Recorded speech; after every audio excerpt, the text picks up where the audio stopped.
계시록은 아직 성취되지 않은 미스터리하고 불가사의한 예언들로 가득한 책이기 때문에 신약 성경 중에서 가장 어렵고 도전적인 책입니다. 어쩌면 전체 성경 중에서도 가장 어렵다고 할 수도 있겠습니다. 그렇기 때문에 저는 다음 강의를 시작할 때마다 이전 강의에서 배운 내용을 복습하려고 하고 있으며 중간중간에 앞에서 듣고 배운 것을 잊어버리지 않도록 계속 요약해 드리려고 하고 있습니다. 오늘도 강의를 시작하기 전에 먼저 그 작업을 거쳐보려고 합니다. 지난 시간부터 배우고 있는 계시록 4장은 하나님께서 사도 요한에게 주신 새로운 환상의 이야기입니다. 이 유대인은 지금 지중해의 반모라는 섬에 유배를 가 있죠. 로마에서 유배지로 사용하던 이 섬에서 요한은 아시아의 7성회를 향한 하나님의 심판에 관한 서신을 받았고 계시록에 적힌 다른 환상들 또한 이곳에서 다 받았습니다.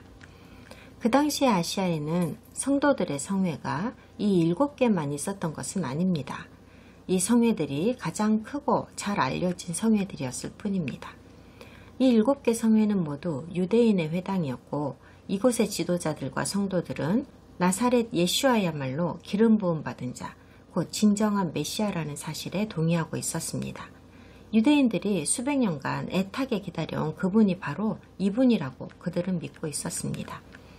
많은 이방인들이 지금까지 메시아닉 운동에 가담했는데 유대인 전통에 따라 부정한 자들로 간주되는 이방인들로 인해 독실한 유대인들이 의식적 불결함으로 오염되지 않으면서도 이들을 유대인 회중의 일부로 받아들일 수 있는 방법은 없을까 하는 문제로 성회는 골머리를 썩고 있었습니다.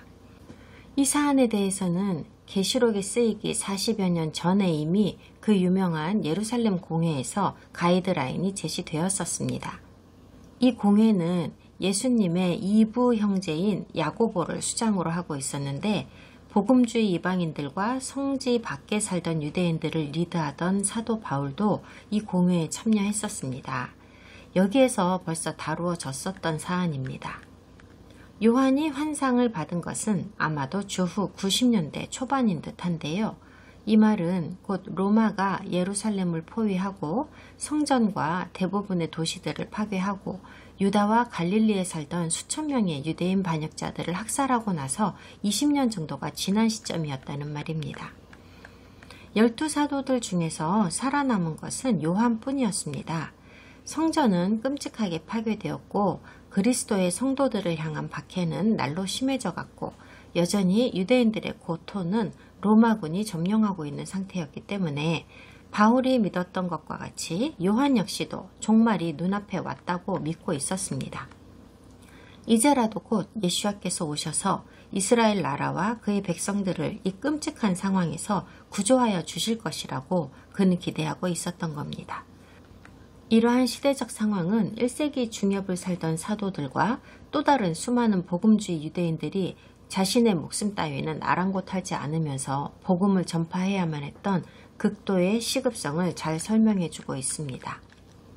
우리 현대의 신자들 역시도 우리의 구주께서 하늘의 하나님 아버지 보좌의 오른편에 앉아 계시다가 다시 이 땅으로 돌아오시는 사건을 코앞에 두고 있다는 각오로 살아야 하고 목숨도 아끼지 않았던 그들의 믿음을 본받아야만 한다고 생각합니다. 40년 전에 이미 바울이 확신했던 것처럼 요한도 이제 곧 몇 개월이나 늦어도 몇 년 후에는 종말이 올 것이라고 확신했습니다. 성전이 폐허가 된다는 예언이 성취되었으니 그 다음 것이 곧 올 거라고 생각한 거죠. 우리 입장에서도 종말은 멀지 않았다고 생각할 수밖에 없습니다. 이스라엘이 회복될 것이라는 예언이 어느 날 갑자기 성취되었기 때문입니다. 이방인들 손아귀에 있던 예루살렘이 이제 유대인들 손에 돌아오지 않았습니까? 1장부터 3장은 영적으로 눅눅해져 있는 7성회를 향한 하나님의 심판, 하나님의 평가가 어떠한 것인지를 하나님께서 요한에게 환상으로 보여주시는 말씀이었습니다. 각 서신에서 우리 주님께서는 각 성회들을 향하여 칭찬을 하시거나 혹은 정죄를 하시거나 혹은 둘을 섞어놓은 평가를 하셨습니다. 교회들을 향한 이 내용들은 꾸며낸 이야기도 아니고 비유로 주신 것도 아닙니다. 실제로 존재했던 성회의 성도들에게 편지라는 매개체를 통하여 그들에 대한 하나님의 평가를 전달하셨던 겁니다. 이 서신의 말씀은 어떤 세대를 막론하고 예수아를 구세주라고 부르는 모든 사람들에게 교훈이 되라고 주신 것입니다. 그러므로 하나님께서 하시는 말씀을 그리스도의 지체로서의 우리 개개인에게 그리고 그 개개인이 함께하는 우리 성회에게도 대입시켜 보아야 합니다. 7 성회에게 주신 서신의 환상에서 서신들을 낭독하고 계시는 이분이 누구이신가에 대한 점은 아마도 가장 큰 난제라고 말할 수 있을 겁니다. 우리는 이분의 이름을 들은 적이 없고 삼위일체 중에서 이분은 대체 어느 위치에 계시는지도 알 수가 없습니다. 일반적인 관점에서 우리는 이분이 그리스도라고 알고 있었지만은 정작 이분 자신께서는 그렇다고 말씀하신 적이 없고 요한도 그렇게 말한 적이 없습니다. 그래도 화자이신 이분이 이스라엘의 하나님이라는 사실에는 변함이 없습니다만 요한은 이분을 누구라고 해야 할지 몰라서 상당히 당황스러워하고 있는 것 같습니다. 그래서 그는 이분의 이름이나 호칭을 적는 대신에 이분의 성품과 특성들을 서신마다 다르게 묘사하여 두었습니다. 그런데 문제는 그가 나열한 그분의 특성과 성품들에는 전형적으로 그리스도께 적용되는 묘사들도 있고 아버지께만 적용되는 묘사들도 섞여 있다는 것이었습니다. 그래서 저는 이 화자께서는 분명히 그리스도이시다라고 단순히 선포할 것이 아니라 물론 그렇게 해야 기독교 교파들이 만들어 놓은 교리에 지장이 없기 때문에 그렇게 해왔던 거지만요. 이분의 정체는 알 수가 없다. 미스터리하다는 식으로 그냥 내버려 두는 게 옳다고 생각합니다. 그러므로 일단 지금은 이분의 정체를 그냥 모르는 채로 두고 갑시다. 요한이 받는 다음 환상에서는 또 뭐라고 하는지를 볼 때까지는요. 다음 환상은 계시록 4장부터 시작이 되는데요. 첫 구절을 어떻게 이해하느냐에 따라서 요한이 받은 환상의 순서가 결정됩니다. 계시록의 배열 순서가 결정되는 거죠. 우리가 계시록에서 보고 있는 그 순서 그대로 요한이 환상을 받은 것인지 아니면 요한이 책을 적은 순서와 환상을 받은 순서는 서로 상관이 없는 것인지를 결정해야 합니다. 이 두 가지 선택사양 중에서 어느 쪽을 취하느냐에 따라서 미래에 일어나리라고 하시는 계시록의 사건들을 반드시 적힌 순서 그대로 일어날 것이다 라고 해석하든지 혹은 순서는 상관하지 말고 그냥 그 사건들이 일어날 것이라는 점에 중점을 두어야 한다 라고 해석하든지 둘 중에 한 가지 입장을 결정할 수 있게 되는 것입니다. 대부분의 기독교 교파들은 자기들 입장을 결정했습니다. 그리고 그것을 완고하게 돌판에 새겼고 그들의 굳건한 믿음의 교리로 삼았습니다. 그렇게 해서 각 교파들은 미리 결정하여 둔 그들의 교리에 의해서 계시록에 등장하는 수많은 미스터리한 존재들과 사건들을 해석하게 된 것입니다. 우리는 좀 다른 관점으로 접근할 겁니다. 교리라는 필터를 전혀 사용하지 않을 겁니다. 그저 역사를 통해서 증명된 사실들만을 토대로 할 것이며 계시록에 쓰인 그 당시의 언어와 문화 속에서는 계시록에 적힌 단어와 문장이 어떤 뜻으로 쓰였었는지를 생각하면서 이 책을 해석할 겁니다. 그리고 아무리 노력해도 알아낼 수가 없는 불분명한 것들은 글쎄요, 어떻게 하면 좋을까요? 불분명한 채로 그냥 남겨둘 겁니다. 도무지 답을 찾아낼 수가 없는 미스터리한 말씀들이 분명히 있을 것이기 때문에 우리가 모든 정답을 다 제출해야 할 필요는 없다는 얘기를 하고 싶습니다. 사실 제 입장에서는 그저 누군가의 추측이나 인간의 상상 따위로 만들어낸 터무니없는 답을 들이미는 것보다는 그냥 아무런 답을 내지 않는 것이 더 좋다고 생각하고 있습니다. 왜냐하면 모르는 채로 두는 방법을 택하면 마음을 활짝 열어둔 상태에서 현재 일어나고 있는 사건들을 성경의 전체 범위 안에서 넓게 해석할 수 있지만 기어이 답을 내려고 한다면 현재 일어나고 있는 사건들을 죄다 인간이 만든 교리와 전통이라는 제한적이고 좁은 범위 안에 집어넣고 해석을 해야 하기 때문입니다. 그렇게 하고 싶으십니까? 계시록 4장과 5장은 함께 작동합니다. 원래 2장으로 나뉘어지면 안 되는 것이었습니다. 이 2장의 이야기는 한 환상의 일부분들입니다. 하늘에 있는 하나님 보좌에서 일어나는 일을 주제로 한 환상입니다. 계시록 1장부터 3장에서는 에스겔서의 예언이 상당히 큰 역할을 하고 있었으며 여전히 4장에서도 에스겔서가 어느 정도 기여는 하고 있는데 사실 계시록 4장, 5장은 다니엘서의 예언이 더욱 지배적인 역할을 하고 있습니다. 하늘 보좌가 펼쳐진 방이 무대가 되며 하나님과 그리스도의 영광이 강조되고 있습니다. 이 세상의 거의 모든 기독교인 주석가들이 공통적으로 강구하고 있는 것은 바로 지금 요한에게 보여주고 있는 하나님과 예수아와 하늘 보좌가 놓인 방, 곧 하늘의 성전 환상이 이 땅 위의 이스라엘 지파와 이 땅 위의 성전과 이 땅 위의 제사장 제도랑 서로 단단하게 연결되어 있다는 사실입니다. 땅의 것으로 하늘의 것을 보여주고 있다는 것을 간과하고 있습니다. 긴밀하게 연결되어 있는 하늘과 땅의 이 대응관계를 알지 못하기 때문에 도무지 답이 나오지 않았던 것이고 결국 비유와 은유로 풀 수밖에 없었던 것이죠. 특별히 지난 시간에 본 내용 중에서 요한이 하나님의 모양을 백옥과 홍보석으로 묘사하는 장면이 있었는데 보좌를 둘러싸고 있는 에메랄드 빛의 무지개도 언급을 했었지요. 우리 교재인 CJB 번역본에서는 무슨 이유인지 다이아몬드와 루비라고 번역을 했습니다. 정당한 번역도 아니고 제대로 된 다른 번역본들과 맞지도 않습니다. 토라를 공부해 보면 알 수 있는 내용입니다. 벽옥은 이스라엘 지파 중 12번째 지파인 베냐민을 상징하는 보석이고 홍보석은 이스라엘의 첫 번째 지파인 르우벤을 상징하며 녹보석, 에메랄드는 이스라엘의 네 번째 지파인 유다를 상징합니다. 메시아를 탄생시킨 지파가 유다죠.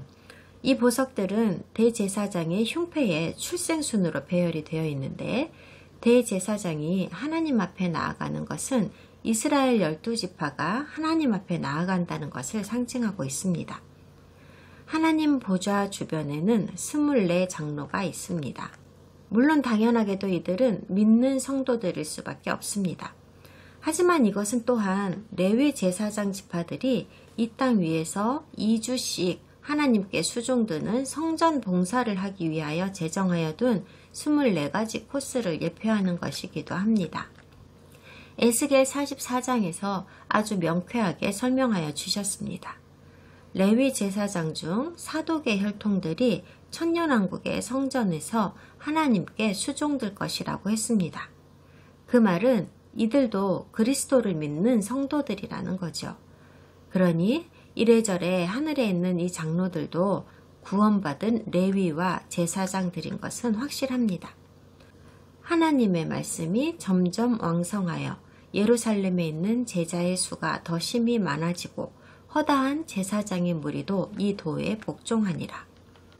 그리스도께서 돌아가시고 얼마 되지 않아서 레위 제사장들 중에서도 그리스도를 믿는 성도들이 생겨났는데 이는 그리 희한한 일이 아니었습니다. 바로 이들이 하늘의 하나님 보좌 주변을 둘러싸고 있는 24장로들입니다. 그리고 하나님을 이스라엘의 각 지파를 상징하는 귀중한 보석에 묘사함으로써 하나님과 이스라엘이 직접적인 연관이 있음을 보여주고자 한 것이라고 해석할 수 있습니다. 마지막으로 우리는 하나님 보좌를 수호하고 있는 희한하게 생긴 네 생명체를 만났습니다. 이들의 얼굴은 사람, 황소, 독수리, 사자를 닮았습니다. 이건 역시도 이스라엘 지파들과의 긴밀한 연관성을 보여주는 것이었습니다. 출애굽기에서 배웠죠. 12지파들이 3지파씩 4그룹으로 묶여서 광야 성막을 둘러싸고 배열되어 있었는데 각 그룹을 대표하는 리더 지파들이 있었습니다.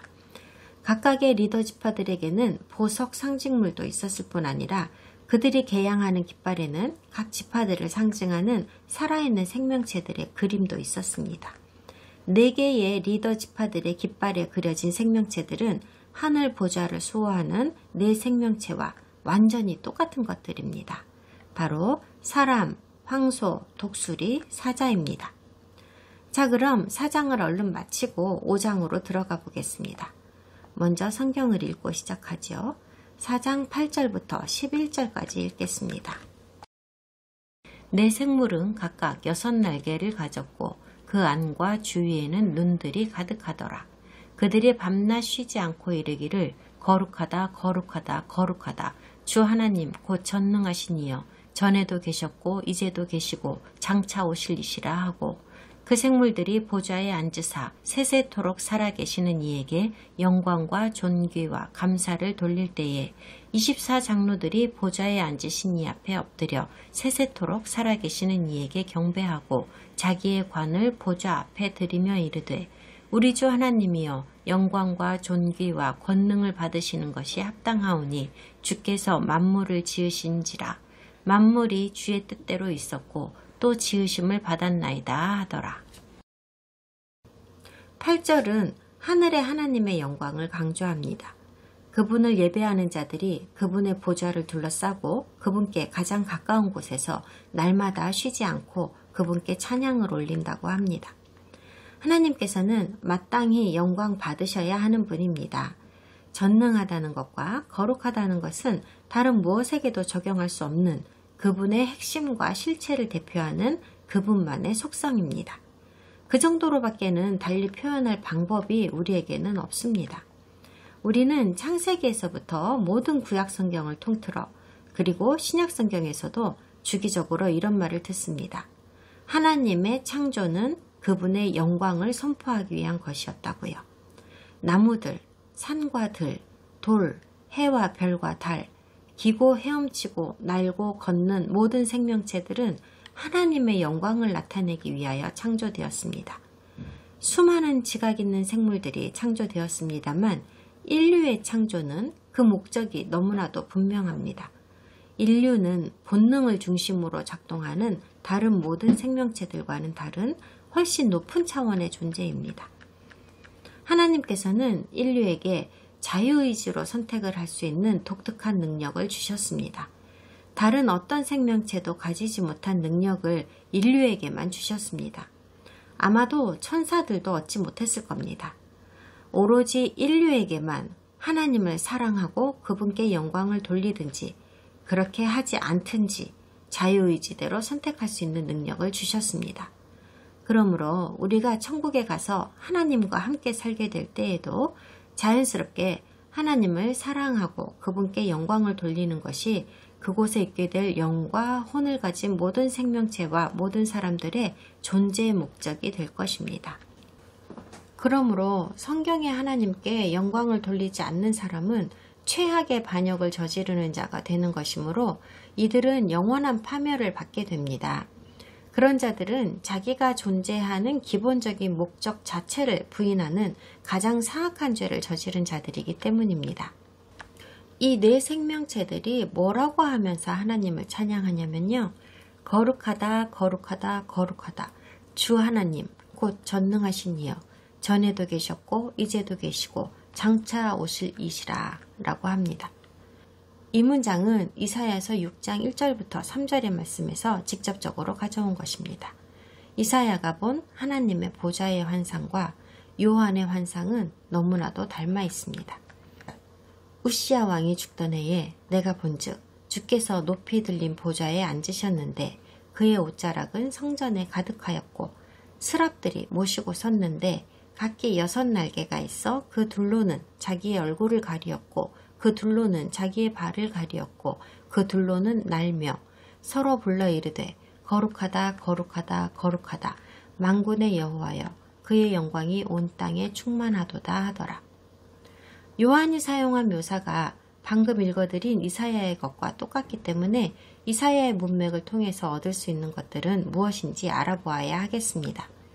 사실 우리 교재인 CJB 버전에서는 최고로 거룩한 중에서도 가장 거룩한으로 번역되어 있는데 사실은 개역개정 성경처럼 거룩하다 거룩하다 거룩하다로 거룩하다를 3번 반복한 번역이 더 정당한 번역이라고 하겠습니다.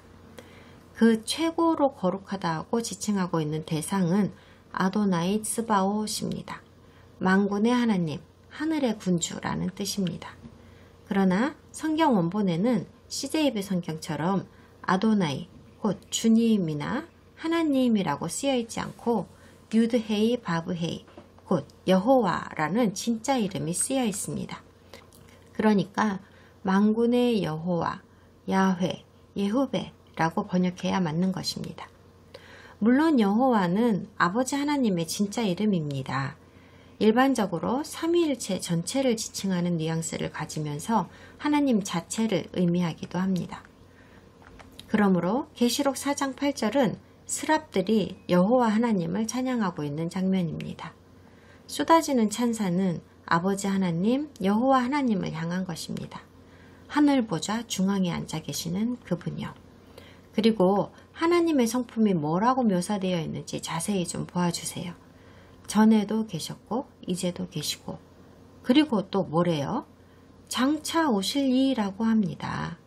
이 구절은 앞에서 배운 계시록 1장 8절과도 부응합니다. 그래서 머리를 극적일 수밖에 없는 거죠. 기독교에서는 분명히 삼위일체 하나님 중에서 다시 오실 분은 바로 그리스도라고들 알고 있으니까요. 그뿐만이 아니라 스가랴 14장에서도 이와 같은 말씀을 보았었습니다.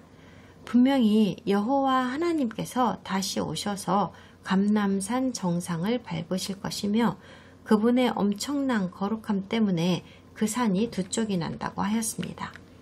그러므로 우리 메시아이신 예수야께서 다시 오시는 것도 100% 확실하지만 어떤 면에서는 아버지께서, 그러니까 삼위일체의 하나님 전체께서 마지막 날에 이 땅으로 오시는 것도 확실합니다. 네 생물체가 하나님을 찬양하고 있는 한편 10절부터는 24장로들이 찬양을 하는 장면이 나오는데 이 두 그룹은 서로 약간 다른 말로 찬양을 하는 것을 볼 수 있습니다. 장로들은 왜 네 생물체와는 다른 말을 하면서 찬양을 올리고 있을까요? 장로들은 하나님께서 찬양받으시는 합당한 이유를 온 세상 만물이 오로지 주의 뜻대로 만들어졌고 주님의 피조물들이 주의 권능을 드러내고 있기 때문이라고 합니다. 현대 신자들이 이 말씀을 아주 훌륭하게 적용하였습니다. 우리 개개인에게 일어나는 모든 일들과 기록되었거나 기록되지 않은 전체 인류 역사에서 일어난 모든 일들이 다 하나님의 목적을 이루기 위하여 나름대로 각각 중요한 역할을 하고 있다는 식으로 적용하였습니다. 그 모든 일들이 우리의 풍요에서 왔든지 빈곤에서 왔든지 우리의 기쁨에서 왔든지 우리의 고통에서 왔든지 그 모든 것은 하나님께서 허락하지 않으시면 일어날 수 없는 일들이고 그 어떤 것도 하나님의 통제 없이 허투루 생긴 것이 하나도 없기 때문에 우리는 쉬지 말고 끊임없이 하나님을 찬양하며 살아야 할 것입니다. 세상 만사 모든 일들은 하나님의 계획에 의해 일어납니다. 그분께서 피조물들의 구원과 회복에 초점을 맞추셨기 때문에 이 모든 일들이 일어나는 것입니다. 요한계시록 5장으로 넘어갑시다. 5장 전체를 다 읽겠습니다. 내가 보매 보좌에 앉으신 이의 오른손에 두루마리가 있으니 안팎으로 썩고 7 인으로 봉하였더라. 또 보매 힘있는 천사가 큰 음성으로 외치기를 누가 그 두루마리를 펴며 그 인을 떼기에 합당하냐 하나 하늘 위에나 땅 위에나 땅 아래에 능히 그 두루마리를 펴거나 보거나 할 자가 없더라. 그 두루마리를 펴거나 보거나 하기에 합당한 자가 보이지 아니하기로 내가 크게 울었더니 장로 중에 한 사람이 내게 말하되 울지 말라. 유대지파의 사자 다윗의 뿌리가 이겼으니 그 두루마리와 그 7인을 떼시리라 하더라. 내가 또 보니 보좌와 네 생물과 장로들 사이에 한 어린 양이 서 있는데 일찍이 죽임을 당한 것 같더라. 그에게 7뿔과 7눈이 있으니 이 눈들은 온 땅에 보내심을 받은 하나님의 7 영이더라. 그 어린 양이 나와서 보좌에 앉으신 이의 오른손에서 두루마리를 취하시니라. 그 두루마리를 취하심에 네 생물과 24장로들이 그 어린 양 앞에 엎드려 각각 검은고와 향이 가득한 금대접을 가졌으니 이 향은 성도의 기도들이라. 그들이 새 노래를 불러 이르되 두루마리를 가지시고 그 인봉을 떼기에 합당하시도다. 일찍이 죽임을 당하사 각 족속과 방언과 백성과 나라 가운데에서 사람들을 피로 사서 하나님께 드리시고 그들로 우리 하나님 앞에서 나라와 제사장들을 삼으셨으니 그들이 땅에서 왕노릇 하리로다 하더라. 내가 또 보고 들음에 보좌와 생물들과 장로들을 둘러선 많은 천사의 음성이 있으니 그 수가 만만이요 천천이라. 큰 음성으로 이르되 죽임을 당하신 어린 양은 능력과 부와 지혜와 힘과 존귀와 영광과 찬송을 받으시기에 합당하도다 하더라. 내가 또 들으니 하늘 위에와 땅 위에와 땅 아래와 바다 위에와 또 그 가운데 모든 피조물이 이르되 보좌에 앉으신 이와 어린 양에게 찬송과 존귀와 영광과 권능을 세세토록 돌릴지어다 하니 네 생물이 이르되 아멘 하고 장로들은 엎드려 경배하더라. 5장이 4장에 이어서 곧바로 나오는 장이기는 하지만 사실 4장과 5장으로 나뉠 필요가 전혀 없었습니다. 5장은 네 생물체와 24장로들이 죄라고는 전혀 존재하지 않는 하늘의 완벽하고 이상적인 환경에서 하나님 보좌의 영광을 찬양하고 있던 장면으로부터 전환되어 이제는 이 지구의 상황을 보여주고 있습니다. 아담과 하와가 은혜에서 떨어져 나간 이후에 혼돈과 음란과 고통과 부조리와 인류의 반역이 난무하게 되어버린 이 지구의 꼬락서니를 보여주고 있습니다. 여기에서부터는 종말의 때에 하나님의 피조물들 위에 군림하시는 하나님의 완전하고 경이로운 전능하심을 목격하게 됩니다. 타락한 이 세상은 이제 곧 심각한 고통을 겪게 됩니다. 천년왕국을 향하여 이미 선지자들이 예언하였던 그 예언들대로 말입니다. 하나님의 진노와 심판으로 인하여 인류 역사는 종지부를 찍게 되고 우리 인류로서는 그 누구도 상상하지 못했던 구원의 실체라는 것이 그 모습을 드러내게 됩니다. 5장에서 우리는 성도들이 그토록 두려워하면서도 고대하고 있는 아무도 피할 수 없는 과정 하나를 들여다볼 수 있습니다. 우리 중 누구는 행복한 결말을 얻을 것이고 우리 중 누구는 우리가 사랑하는 사람들과 함께 우리 육체의 삶에 대한 대가를 톡톡히 치르게 될 것입니다. 예전 강의에서도 말씀드린 건데요. 우리가 한 발짝 멀리 떨어져서 성경 전체를 쭉 훑어보면 구약의 하나님께서는 그분의 백성들에게 대적을 쳐부술 힘을 주심으로써 그들 스스로가 압제와 죽음과 고통 속에서 헤어나올 수 있게 만들어 주셨음을 알 수 있습니다. 하나님께서는 말도 안 되는 상황에서 기적처럼 이스라엘에게 초자연적인 강인함을 종종 허락하여 주셨습니다. 하지만 신약 성경에 와서 그리스도의 출현이 있고 나서는 그분의 백성인 성도들이 압제와 고통 속에서 헤어나오지 못하고 결국 육체의 죽음을 맞이함으로써 구원을 얻는 것을 종종 보게 됩니다. 성도의 구원이라는 것은 이 땅에서 받는 고통과 비참함에서부터 구출되어 내나 이 땅에서 풍요롭고 평안한 삶을 살 수 있게 되는 것을 말하지 않습니다. 하나님을 향한 믿음 때문에 우리가 고통받고 죽임을 당한다면 우리처럼 고통받으신 그리스도와 그 정체성을 함께 할 수 있게 되는 것이고 이 사실을 기쁘게 여기고 기꺼이 받아들인다면 비로소 풍요와 평화가 가득한 완벽한 진짜 천국을 얻고 영원한 삶을 누릴 수가 있게 됩니다. 이것이 바로 성도들의 구원입니다. 제가 기독교에 대해서 매우 유감스럽게 생각하는 것은 비단 기복신앙의 거짓 가르침뿐만이 아닙니다.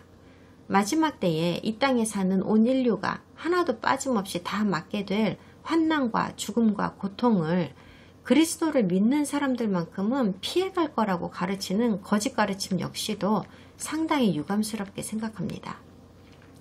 저는 지금 휴거가 언제 일어날 것이냐에 대한 언지를 드리고 있는 것이기도 하지만 휴거로 이어지게 되는 모든 파괴적인 사건들을 여러분도 직접 보게 될 거라는 말을 하고 있는 겁니다. 정말 놀라운 일이 아닐 수 없습니다. 어떻게 성도들은 마지막 때에 있으리라고 하신 그 심각한 파괴의 일들은 생각하지 못하고 그저 기뻐 노래하며 주여 오시옵소서를 외칠 수가 있는 겁니까? 두 가지 사건이 동시에 일어난다는 것을 왜 깨닫지 못합니까? 같이 터진다니까요. 신약성경에서 이런 말을 종종 듣습니다. 죽기까지 충성하라. 이것은 우리가 그냥 잠을 자다가 죽는 그런 평화로운 죽음을 말하는 것이 아닙니다. 신약 성경에서 죽음을 영화롭게 하고 있는 겁니까? 결코 아닙니다. 예수님께서 죽으신 후에 부활하셨기 때문에 우리도 그럴 것이라는 걸 알고 죽음을 두려워하지 말라는 뜻입니다. 죽음은 성도들의 마지막이 아닙니다. 계시록 4장에서 묘사하고 있는 그 천국으로 가는 전환점일 뿐입니다. 이것은 대부분의 기독교인들이 듣고 싶어하지 않는 메시지라는 것을 저도 잘 알고 있습니다. 서방의 영향을 받은 기독교인들은 구원이 무슨 면죄부라도 되는 줄 압니다. 구세주를 믿으면 모든 어려움이 다 없어지는 줄 압니다. 믿음만 충만하면 BMW도 내 거가 되고 수영장 딸린 집도 내 거가 될 줄 알고 있습니다. 큰 어려움을 만나기 전에 미리 그리스도를 믿고 교회를 다니면 인생에 있을 수도 있었을 모든 어려움과 환난들은 다행히도 다 우리를 비켜갈 거라고 생각합니다. 이건 아주 위험한 생각입니다. 위험하다고 하는 이유를 두 가지만 말씀드리면, 일단 첫 번째는 성경에서는 전혀 그렇게 말씀하시지 않기 때문입니다. 진실이 아닙니다. 두 번째 이유는 그렇게 생각한 기독교인들이 나중에는 다 타락해버리기 때문입니다. 그들은 하나님의 이름으로 약속한 돈에 눈이 멀어서 거짓 교리에 팔린 자들이기 때문입니다. 아니나 다를까 삶의 시련은 닥쳐오고 약속받은 물질적 풍요를 충분하게 얻지 못하고 있다고 생각하는 순간 그들은 타락하고 마는 겁니다.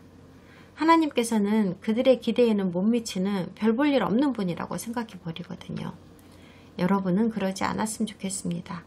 여러분이 아는 사람들도 그러지 않았으면 좋겠습니다. 하나님 말씀을 믿으십시오.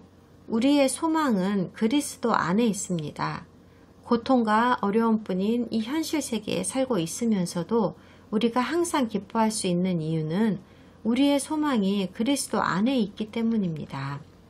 우리가 그리스도 안에 있으면 하나님의 왕국이 세워지고 주님께서 다시 오실 때에 우리가 그 영광을 누릴 수 있다는 소망을 가질 수 있습니다. 5장 1절은 우리가 4장 끝에서 본 내용과 연결되어 있습니다. 이 두 장은 끊어져 있는 내용이 아닙니다. 보좌에 앉아 계신 분은 아버지이십니다. 그리고 여기에서 일어나고 있는 일은 다니엘 7장의 예언의 말씀이 성취되고 있는 장면입니다. 그러므로 요한이 이 구절에서 인용하고 있는 다니엘서의 말씀이 무슨 내용인지 전체 그림을 파악하기 위하여 이 예언의 말씀을 읽어볼 필요가 있습니다. 다니엘 7장을 펴주세요. 7장 전체를 다 읽겠습니다. 바벨론 벨사살 왕 원년에 다니엘이 그의 침상에서 꿈을 꾸며 머릿속으로 환상을 받고 그 꿈을 기록하며 그 일의 대략을 진술하니라. 다니엘이 진술하여 이르되 내가 밤에 환상을 보았는데 하늘에 네 바람이 큰 바다로 몰려 불더니 큰 짐승 넷이 바다에서 나왔는데 그 모양이 각각 다르더라. 첫째는 사자와 같은데 독수리의 날개가 있더니 내가 보는 중에 그 날개가 뽑혔고 또 땅에서 들려서 사람처럼 두 발로 서게 함을 받았으며 또 사람의 마음을 받았더라. 또 보니 다른 짐승 곧 둘째는 곰과 같은데 그것이 몸 한쪽을 들었고 그 입의 이사이에는 새 갈빗대가 물렸는데 그것에게 말하는 자들이 있어 이르기를 일어나서 많은 고기를 먹으라 하였더라. 그 후에 내가 또 본즉 다른 짐승 곧 표범과 같은 것이 있는데 그 등에는 새의 날개 넷이 있고 그 짐승에게 또 머리 넷이 있으며 권세를 받았더라. 내가 밤 환상 가운데에 그 다음에 본 넷째 짐승은 무섭고 놀라우며 또 매우 강하며 또 쇠로 된 큰 이가 있어서 먹고 부서뜨리며 그 나머지를 발로 밟았으며 이 짐승은 전의 모든 짐승과 다르고 또 10뿔이 있더라. 내가 그 뿔을 유심히 보는 중에 다른 작은 뿔이 그 사이에서 나더니 첫 번째 뿔 중에 셋이 그 앞에서 뿌리까지 뽑혔으며 이 작은 뿔에는 사람의 눈 같은 눈들이 있고 또 입이 있어 큰 말을 하였더라. 내가 보니 왕좌가 놓이고 옛적부터 항상 계신 이가 좌정하셨는데 그의 옷은 희기가 눈 같고 그의 머리털은 깨끗한 양의 털 같고 그의 보좌는 불꽃이요 그의 바퀴는 타오르는 불이며 불이 강처럼 흘러 그의 앞에서 나오며 그를 섬기는 자는 천천히요 그 앞에서 모여 선 자는 만만이며 심판을 베푸는데 책들이 펴놓였더라. 그때에 내가 작은 뿔이 말하는 큰 목소리로 말미암아 주목하여 보는 사이에 짐승이 죽임을 당하고 그의 시체가 상한 바 되어 타오르는 불에 던져졌으며 그 남은 짐승들은 그의 권세를 빼앗겼으나 그 생명은 보존되어 정한 시기가 이르기를 기다리게 되었더라. 내가 또 밤 환상 중에 보니 인자 같은 이가 하늘 구름을 타고 와서 옛적부터 항상 계신 이에게 나아가 그 앞으로 인도되매 그에게 권세와 영광과 나라를 주고 모든 백성과 나라들과 다른 언어를 말하는 모든 자들이 그를 섬기게 하였으니 그의 권세는 소멸되지 아니하는 영원한 권세요 그의 나라는 멸망하지 아니할 것이니라. 나 다니엘이 중심에 근심하며 내 머릿속의 환상이 나를 번민하게 한지라. 내가 그 곁에 모여 선 자 중 하나에게 나아가서 이 모든 일의 진상을 물으매 그가 내게 말하여 그 일의 해석을 알려주며 이르되 그 내 큰 짐승은 세상에 일어날 내 왕이라. 지극히 높으신 이의 성도들이 나라를 얻으리니 그 누림이 영원하고 영원하고 영원하리라. 이에 내가 넷째 짐승에 관하여 확실히 알고자 하였으니 곧 그것은 모든 짐승과 달라서 심히 무섭더라.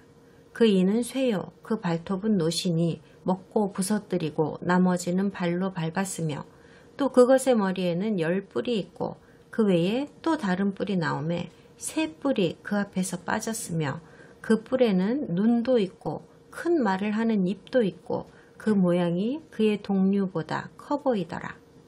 내가 본즉 이 뿔이 성도들과 더불어 싸워 그들에게 이겼더니 옛적부터 항상 계신 이가 와서 지극히 높으신 이의 성도들을 위하여 원한을 풀어주셨고 때가 이름에 성도들이 나라를 얻었더라. 모신 자가 이처럼 이르되 넷째 짐승은 곧 땅의 넷째 나라인데 이는 다른 나라들과는 달라서 온 천하를 삼키고 밟아 부서뜨릴 것이며 그 10뿔은 그 나라에서 일어날 10왕이요 그 후에 또 하나가 일어나리니 그는 먼저 있던 자들과 다르고 또 새 왕을 복종시킬 것이며 그가 장차 지극히 높으신 이를 말로 대적하며 또 지극히 높으신 이의 성도를 괴롭게 할 것이며 그가 또 때와 법을 고치고자 할 것이며 성도들은 그의 손에 붙임바되어 한 때와 두 때와 반 때를 지내리라. 그러나 심판이 시작되면 그는 권세를 빼앗기고 완전히 멸망할 것이요 나라와 권세와 온 천하 나라들의 위세가 지극히 높으신 이의 거룩한 백성에게 붙임바되리니 그의 나라는 영원한 나라이라. 모든 권세 있는 자들이 다 그를 섬기며 복종하리라. 그 말이 이에 그친지라. 나 다니엘은 중심에 번민하였으며 내 얼굴빛이 변하였으나 내가 이 일을 마음에 간직하였느니라. 다니엘 7장 13절부터 15절에서 다니엘은 자기가 본 환상에서 인자 같은 이가 옛적부터 계신 이에게 나아가는 것을 목격하였다고 하면서 아들이 옛적부터 계신 이로부터 나라와 통치권을 받는 장면을 봤다고 설명했습니다. 그리고 이 통치권은 절대로 소멸하지 않는답니다. 그리고 다른 환상들과 마찬가지로 이 장면 역시도 다니엘에게는 너무나도 머리가 아픈 것이어서 그는 크게 번민하였다고 하였습니다. 너무나도 두렵기 때문이기도 하였지만 그에게는 도무지 말도 안 되는 장면이었기 때문입니다. 다니엘이 인자 같은 이라고 묘사한 이분에게 요한은 계시록 5장에서 죽임당한 어린 양이라는 묘사를 사용하였습니다. 요한은 이 양이 다니엘에서 말하는 그 인자랑 같은 분이라고 설명하고 있는 겁니다. 이 두 묘사는 결국 같은 분을 설명하고 있는 것이죠. 다니엘은 인자 같은 이가 누구이신지 몰라서 번민하였지만 요한은 그분이 메시아라는 걸 알아냈습니다. 이렇게 해서 미스터리가 하나 풀린 겁니다. 저는 요한의 환상에 등장하는 이분에게 올바른 명칭을 붙일 수 있도록 같은 말을 계속하여 반복할 겁니다. 다니엘 7장에서 옛적부터 계신 이라고 했던 그분은 계시록 5장에서 보좌에 앉으신 이라고 묘사했던 그분과 같은 분입니다.